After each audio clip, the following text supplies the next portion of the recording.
che sicuramente arriva anche in una maniera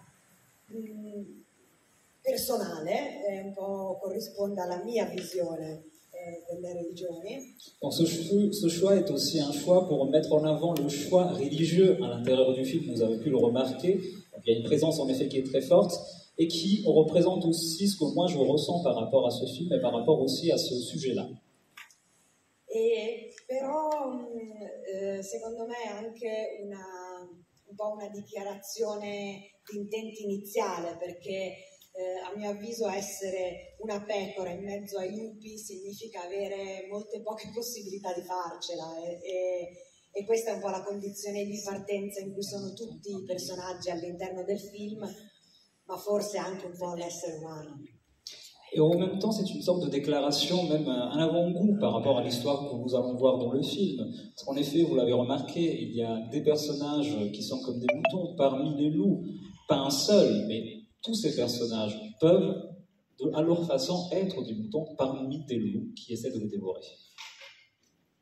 Grazie. Una domanda anche a te, Isabella. Io volevo più che altro porti una domanda legata al tuo personaggio, che è molto particolare, un personaggio quasi androgeno, muscoloso, fa paura, diciamolo chiaramente. Come l'hai costruito? Infatti. Donc oui, je voulais poser aussi une question à Isabelle concernant son personnage, la construction de son personnage, qui est un personnage androgyne, vitaminé, musclé, qui fait peur, comme on a dit. Donc comment elle a réussi à construire ce personnage? Italiano? Bravo.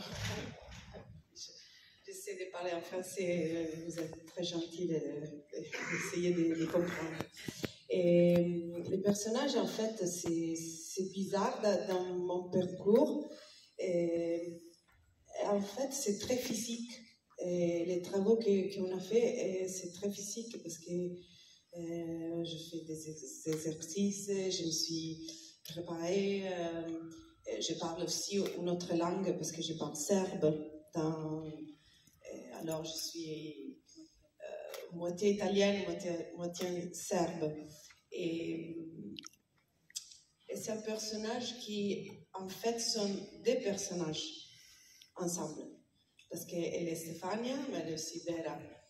Et Stefania a une vie très difficile qu'elle essaie d'oublier. Et son travail l'aide à oublier sa vie normale, quotidienne. Et alors, c'était très intéressant pour moi comme actrice de faire des personnages ensemble. Toutes les scènes sont... Personnages doubles, en fait. Et dans toutes les scènes, j'étais Stefania au fond, et ça que c'est voix, c'est Vera. Et alors, je pense, un des rôles les plus difficiles que j'ai fait. Et c'était très intéressant parce que les physiques m'ont aidé beaucoup. Et aussi parler en autre langue, ça c'était une nouveauté pour moi. Une question commune, vous l'avez construit en combien de temps, ce personnage? Una domanda quindi comune, quanto tempo ci è voluto per costruire questo personaggio? E se posso aggiungere una cosa rispetto al lavoro che ha fatto Isabella, per me era molto importante lavorare appunto sull'aspetto fisico anche dei personaggi. Je vais ajouter quelque chose au propos de Isabelle. Pour moi, ce qui était important était vraiment le côté physique, la construction physique de ce personnage. E lei ha fatto esattamente il lavoro opposto di quello che invece ha dovuto fare Andrea Arcangeli, che è l'attore che interpreta Bruno, il fratello di Stefania Vera. Finalement, Isabelle a fait un travail qui est presque à l'opposé de celui qu'a dû faire Arcangeli, qui est donc l'acteur qui joue le frère de Vera dans le film. E infatti lui, mentre Isabella doveva acquisire una parte fisica, una struttura fisica, una forza fisica anche che potesse essere vista al primo sguardo, Andrea era consumato dalla vita con un'energia anche vitale che continua a bruciare il suo corpo.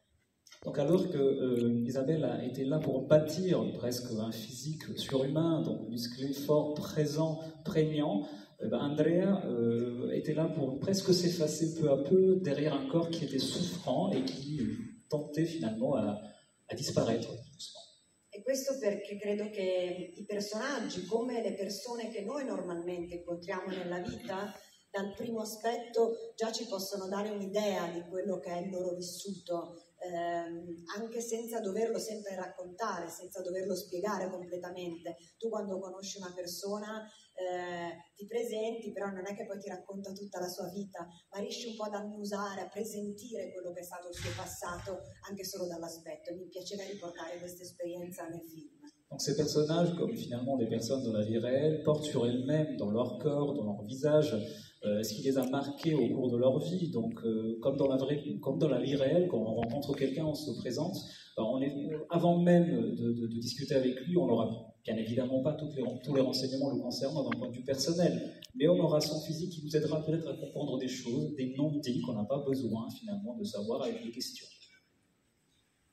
E per entrare nello specifico della tua domanda, il lavoro fatto per la composizione del casting è stato per me uno dei percorsi più belli del lavoro appunto sul film, perché quando iniziano a nascere i personaggi e solo in quel momento, quando dopo lunghe ricerche trovi anche gli attori che hanno voglia di fare questo percorso con te e con cui trovi un'intesa, perché poi quella è la cosa più importante, questi personaggi iniziano a prendere vita e c'è il momento più bello proprio, quando inizia a giocare. Et ce qui est très intéressant dans la construction d'un film, donc dans mon travail, c'est tout le travail en amont qui est fait, et qui est très long bien évidemment, pour trouver les bons personnages, donc les bons acteurs qui pourront peu à peu incarner ces personnages. Donc après ce travail en amont, quand on commence finalement à défricher et à trouver ces visages qui pourraient en effet nous intéresser, c'est là que le personnage qu'on avait à l'esprit commence à prendre cher finalement, être incarné vraiment à travers les acteurs que nous avons choisis. Io ho avuto la fortuna immensa di poter lavorare con quelli che per me sono dei grandissimi attori, come Isabella, come Andrea, come Clara Consò, come i tre attori slavi. Ripeto, è stata Marta, che è Carolina Michelangeli, la bambina, è stato veramente un lavoro capillare di ricerca e mi piaceva anche che fosse così internazionale, europeo, perché rimandava un po' a quello che è l'essenza anche per me di questo film, che vuole assolutamente essere europeo. Et j'ai eu une chance inouïe qui est celle de travailler avec de grands acteurs, des grands talents comme Isabelle, comme Andrea, comme Claire Ponceau, pour une parenthèse qui était à Villerupt il y a quelques années, qu'on a eu le plaisir donc d'accueillir chez nous, je ferme la parenthèse, et tous les autres acteurs avec qui en effet on a pu construire ce film. Vous l'avez remarqué par vous-même, il s'agit en effet d'un casting qui est international, européen, et je voulais donner une patte européenne à ce film parce que je pense sincèrement qu'il est européen. Io avevo quindi un'altra domanda riguardante, ma io ne ho tante di domande, parlo. Moi j'ai beaucoup de questions, je n'arrêterai pas de parler, je pourrais vous garder ici jusqu'à minuit si vous le souhaitez, mais on ne va pas le faire. Est-ce que le public a des questions? Est-ce que vous avez des questions? Parfait. Commençons avec la première. Ce n'est pas vraiment une question, mais c'est à propos des personnages. J'ai adoré le personnage de la petite fille, qui, à la fin surtout, est celle qui est la plus forte. Elle a bien compris qu'elle a une crise de panique. Et j'espère qu'elle lui a dit à l'oreille qu'elle est sa maman. Maintenant, elle remplace un peu sa maman. Et c'est un nouveau rôle qu'elle aura. Et elle a une crise de panique. Donc la petite fille, elle fait de bonnes questions. Est-ce que tu as peur? Est-ce que tu veux un bonbon? Comme on dirait à une petite fille. Mais elle a le rôle d'une maman, d'une adulte en fait. Si elle est adulte, la petite. Donc c'est un compliment comment vous avez géré ce personnage-là. Et bravo, j'espère que tous les enfants soient comme ça, parce qu'ils ont dû beaucoup de choses, et celle-ci, elle était très réaliste, la petite. Voilà, c'est tout ça. J'en profite pour rebondir sur le personnage de la petite fille, et je te pose une question. Comment tu as pu interagir et construire finalement, surtout la fin de l'histoire avec elle? Parce que ton personnage change énormément à la moitié du film, et devient en effet plus humain. Je pense que c'est un travail que vous avez fait ensemble. Dicevo a Isabella, quindi una domanda che pongo anche a te, come avete fatto a integrare finalmente il personaggio della bambina, che comunque è un personaggio che diventa molto importante e pregnante a partire dalla metà del film e che continua, cioè, e grazie a lei se il personaggio di Vera si umanizza poco a poco. Quindi come avete interagito, come Vera interagisce con la bambina e come avete creato, appunto, come avete dato spessore al personaggio. Chi vuole cominciare? È che avete toccato dei punti fondamentali per questo film. A me non piace dare lezioni di vita che spesso non sono richieste, però chiaramente quando uno fa un film che parla agli altri, al pubblico, almeno questa è la mia posizione, c'è anche una responsabilità in questo e io una mia idea di fondo ce l'ho. Donc moi je ne suis pas ici pour donner bon, la question est complexe, mais je ne suis pas ici pour donner des leçons de vie à qui que ce soit. Moi j'essaie juste de faire un film, mais j'avoue qu'en faisant un film j'ai une certaine responsabilité, voire une lourde responsabilité envers les autres, je pense aussi aux spectateurs. Donc en effet j'avais une idée déjà à l'esprit bien précise.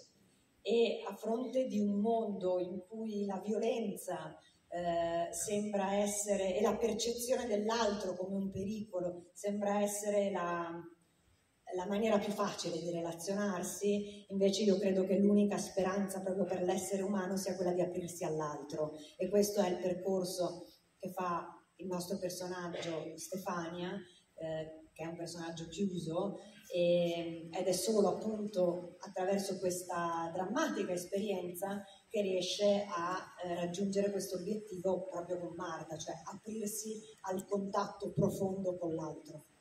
Donc, vous avez vu dans ce film, comme dans la vie réelle, parfois le choix de la violence est le choix le plus simple, c'est celui qui nous permet parfois d'interagir, même de façon mauvaise, avec les autres. Donc il serait simple, en effet, juste d'être violent. Le personnage de l'enfant, finalement, nous montre qu'un autre issue est possible, il y a de l'espoir. Et donc, au fil de ce film, vous l'avez remarqué, le personnage de Vera s'ouvre peu à peu à cette humanité. Elle a dû vraiment affronter un parcours du combattant. Et elle se retrouve à la fin, finalement, à vouloir croire à cette ouverture. Elle s'ouvre à une certaine humanité, vers l'humanité, grâce au personnage de la petite fille. Moi, je peux dire que Carolina, l'actrice qui a fait la petite fille, elle était un petit film, en fait, elle avait en tête une femme de 50 ans. Elle était très mûre et c'était très facile de travailler avec elle. Mais aussi, je pensais que c'était un film qui parle elle était un petit fille entre petite fille et petit-fils. Parce qu'en fait, tous les personnages de l'histoire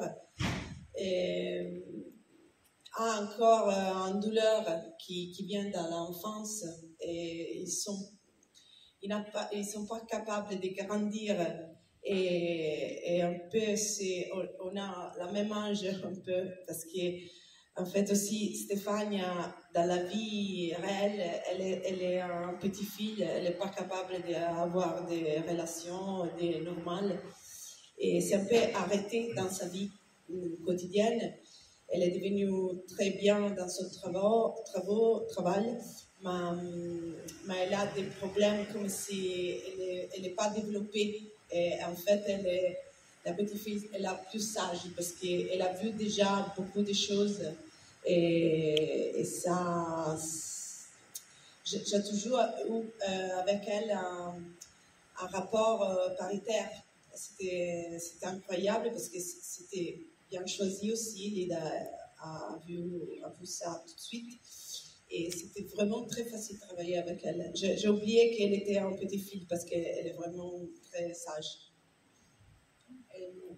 Anch'io ho avuto, anche per me è stato molto facile lavorare con Carolina. Devo dire che l'ho trovata, sono partita da un numero enorme di bambine perché erano tipo 300 e poi a scalare siamo arrivati a lei e credo che la chiave sia stata quella proprio di lavorare con lei e di trattarla alla pari, perché è una bambina molto intelligente e che ha capito profondamente il senso di questa storia e quindi appunto per tutti noi è stato molto semplice, è stato un lavoro alla pari appunto. Je suis d'accord donc avec Isabelle. En effet, ce personnage est un personnage qui, d'un point de vue de son âme, est très similaire finalement à celle d'un adulte. C'est un personnage qui a demandé beaucoup de travail. Hein. Le casting a été fait sur plus de 300 enfants. Mais dès qu'on l'a trouvée, on a décidé de travailler avec elle en ayant avec elle finalement un rapport qui était de pair. Donc on l'a finalement traité comme une adulte, on peut le dire clairement si on veut paraphraser, et en travaillant ainsi, on a réussi finalement à avoir d'elle ce que vous voyez finalement à l'écran. Donc en effet, oui, cette situation était paritaire, même dans le travail, derrière la caméra. Donc je regarde le public, est-ce que quelqu'un... Oui, une question là. Le micro arrive. Merci. Grazie perché ci avete fatto stare 1 ora e 40, quanto è stato belli tesi e attaccati veramente con gli occhi allo schermo, perché la storia era molto molto interessante. Donc merci parce que pendant 1h40 nous sommes restés presque en tension avec les yeux rivés sur l'écran et on n'a pas pu s'en détacher. E grazie a Giuseppe per la sua traduzione perfetta. Non dico nulla. Allora, no, io volevo invece parlare delle location, perché ho riconosciuto la mia città, quindi da una palermitana e da una bolognese, non so se... volevo sapere come mai avevi scelto Roma e che tipo di scelte avevi fatto, perché sono dei quartieri che ho riconosciuto, però penso che avete girato di mattina, perché non c'era quasi nessuno. Insomma, raccontami un po' questa città che avete vissuto in questo film. Je voulais parler un peu des lieux de tournage, de mes lieux, car il s'agit de la ville de Rome, où notre intervenante, bien évidemment, a ses racines, et une ville qui presque surprenante, parce qu'on a quelqu'un qui vient de Ferrara, quelqu'un qui vient de Palerme, dans deux villes totalement différentes. Comment vous avez fait, pourquoi vous avez choisi cette ville, et une ville qui est une ville très matinale, finalement, avec une atmosphère quand même qui est atypique, pour ceux qui connaissent la ville de Rome. Donc pourquoi ce choix? Est-ce que vous pouvez nous en parler?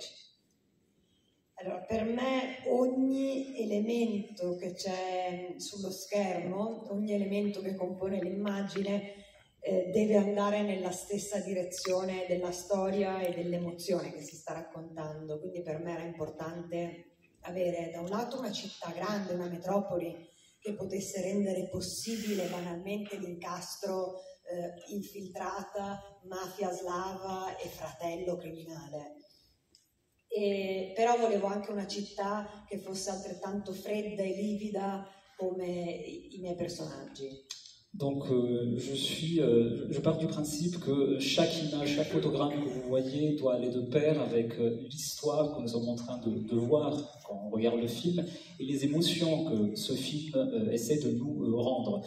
Donc j'ai choisi bien évidemment une ville comme celle de Rome aussi pour ces éléments-là, mais également car j'avais besoin d'une grande métropole où je pouvais finalement rendre crédible l'histoire d'un infiltré, d'un policier infiltré. Je ne pouvais pas choisir une ville plus petite, mais il me fallait aussi une ville qui était froide. Donc j'ai tenté de la rendre froide d'une certaine façon. E Roma ha tutte queste caratteristiche. Sicuramente credo di averla presentata e mostrata in una maniera che è un po' meno comune di come viene di solito usata, che ha un aspetto molto più solare, più cacciarone, e invece io avevo bisogno di... cacciarone facile. Poi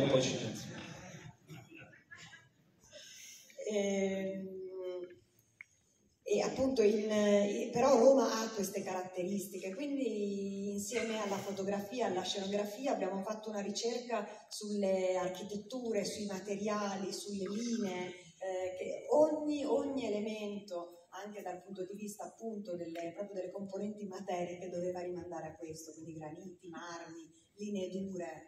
Même si cela peut sembler étonnant, Rome possède tous les éléments que je viens de citer.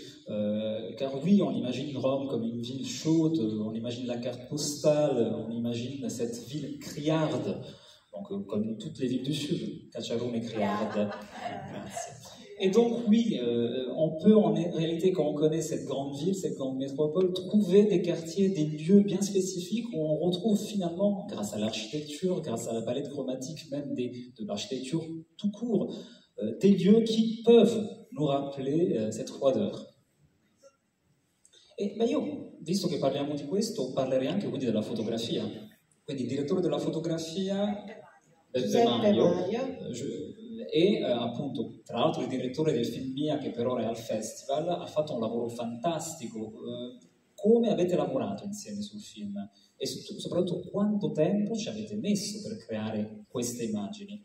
Donc oui, j'en profite pour parler en effet de la photographie du film. Vous l'avez remarqué, elle est étonnante. Giuseppe Maio, qui est aussi le directeur de la photographie du film Mia, qui est en ce moment donc, à Villerue, a fait un travail qui est énorme. Donc je voulais savoir comment Lida et Giuseppe ont travaillé pour créer les images que nous avons vues et combien de temps ça leur a pris pour avoir donc ce rendu. Allora, con Beppe, questo è il mio film, è la mia opera prima, però io in passato ho lavorato principalmente come regista di seconda unità, specializzandomi nelle scene di azione. Et in molti di questi lavori li ho fatti insieme a Giuseppe Maio. Donc il faut savoir qu'il s'agit de mon premier long métrage de fiction, mais il faut savoir aussi que j'ai déjà travaillé auparavant dans le monde du cinéma. Je m'occupais de tourner des scènes dans les films d'action. Bon, je fais une petite parenthèse, il faut savoir que vous avez parfois des assistants réalisateurs et vous avez également un co-réalisateur qui s'occupe de certaines scènes. Lida est spécialiste dans les scènes d'action. C'est pour cette raison que vous en retrouvez dans ce premier long métrage. Je ferme la parenthèse. Donc nous avons travaillé ensemble énormément sur ce film grâce finalement à notre vécu commun. E quindi io appunto gli ho detto quali erano le mie esigenze, che tipo di città, di atmosfera immaginavo, e ancora una volta vi dico, mi sono rifatta molto alla cinematografia noir, polar, francese. E insieme abbiamo iniziato a creare una palette di colori e a provare le ottiche che ci convincevano di più, a scambiarci molte reference e abbiamo lavorato parecchio in preparazione, ripeto, anche insieme alla scenografia, perché tanti elementi dell'esterno, quindi della città, lavoravano insieme agli interni. E molto anche, visto che era un film che ragiona sull'identità, ci piaceva avere molte superfici riflettenti, specchi, riflessi e abbiamo cercato poi di mettere questo nel film. Donc il s'agit d'un travail de longue haleine, bien évidemment, un travail qui s'inspire du cinéma français, du polar français. Nous aimons beaucoup ce type de film-là. Donc nous avons choisi une palette chromatique qui faisait référence à ce type de cinéma-là. Et nous l'avons donc travaillé pendant longtemps. C'est un travail qui s'est fait non seulement à l'extérieur de la ville, mais aussi dans les intérieurs. Nous avons donc voulu que cette palette soit finalement présente, bien évidemment à l'extérieur, mais aussi dans les appartements que vous avez vus. Et nous avons également travaillé sur les reflets. Vous avez pu le remarquer par vous-même dans le film. Donc des reflets qui peuvent être des miroirs, des fenêtres, mais des reflets qui sont très importants pour nous dans ce type de film. Anzi, scusatemi, c'è un grande assente nel mio discorso, perché questo lavoro è stato fatto proprio insieme, in sinergia con fotografia, scenografia e costumi. Donc il y a un grand absent dans ce que je viens de dire, parce que ce travail a été fait bien évidemment avec le scénariste, le directeur de la photographie et le scénographe, ou plutôt le costumier, qui a aussi collaboré concrètement à que le rendu soit celui que vous avez vu. Grazie. Parliamo di costruzione. Quindi la domanda a te la pongo in francese. Tu as construit ton corps pour ce film. On en a parlé un tout petit peu avant, mais j'aimerais approfondir avec toi. Combien de temps et d'efforts t'as pris cette construction? Parce qu'on t'a vu dans plusieurs films, on en parlait avant, moi je pense à Nouveau Monde, je pense à Tutta la vita davanti, à d'autres films où ton visage, ton corps est tellement différent, tu étais presque méconnaissable. C'est un travail monstrueux, mais dans le bon sens du terme. Combien de temps ça t'a pris et quels efforts? C'est bizarre que tu demandes toujours combien de temps. En fait, je pense que ce film, c'était possible aussi pour le temps, parce que c'est le vrai luxe, c'est tout ça, luxe que tu peux avoir. Et si l'argent, c'est très important, mais aussi le temps, parce que Lida m'a parlé du film en novembre, je pense, et on a commencé aussi. Voilà. j'ai eu 3 mois pour préparer ça. Et c'était très, très important parce qu'à la fin, quand tu es dans le set, tu es prête. Parce qu'on avait déjà les physiques, les mouvements. On a travaillé tout ensemble avec les costumes, sur les looks. C'est une chose que pour l'acteur, c'est très, très important. Parce que toi aussi, tu comprends beaucoup de choses, aussi des choses artisanales, matérielles. Et pour moi, c'était un film. Et c'est pas la normalité, je ne sais pas en France, mais en Italie, c'est pas comme ça. Parfois, tu sais, tu fais un film et tu sais que tu commences au mois avant. Et ça, pour moi, c'était vraiment la différence, parce que pour moi c'était 3 mois, 4 mois, pour elle en année, je ne sais pas combien de temps, mais je pense que ça se voit, qu'il y a beaucoup d'amour, des cura. Oui, très soigné, le film est soigné. Bon, moi, j'en profite pour vous faire une surprise. Avant de continuer avec les questions, nous avons un invité que vous connaissez probablement, Monsieur Oreste Saffelli. Vous pouvez l'applaudir. C'est un grand soir pour le festival, pour vous tous, pour moi en particulier, parce que cette dame qui est là, ça fait depuis 2007 qu'on attend. Ça fait depuis une longue histoire d'amour. Voilà. Depuis tutta la vita davanti, on voulait voir Isabella chez nous. Elle avait même été dans le film primé et qui avait été distribué en France après ce prix, qui était Dieci Inverni. Donc, évidemment, c'est un rêve qui se réalise. Elle est là. Merci Isabella. Merci à toi. Quant à nous, je crois qu'on vient d'assister à un premier film, à quelqu'un qui débute dans la carrière, et je suis persuadé qu'après ce que vous avez vu, ce que nous on avait vu auparavant, on reverra Lida sur nos écrans et ici à Lulu.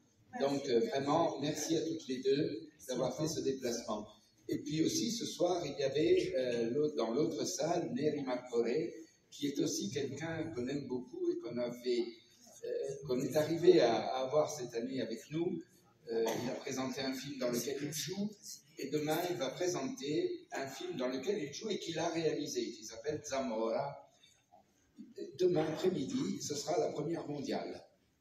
Donc vraiment, j'incite ceux qui aiment le bon cinéma et disons léger et en même temps profond à venir demain pour voir ce film.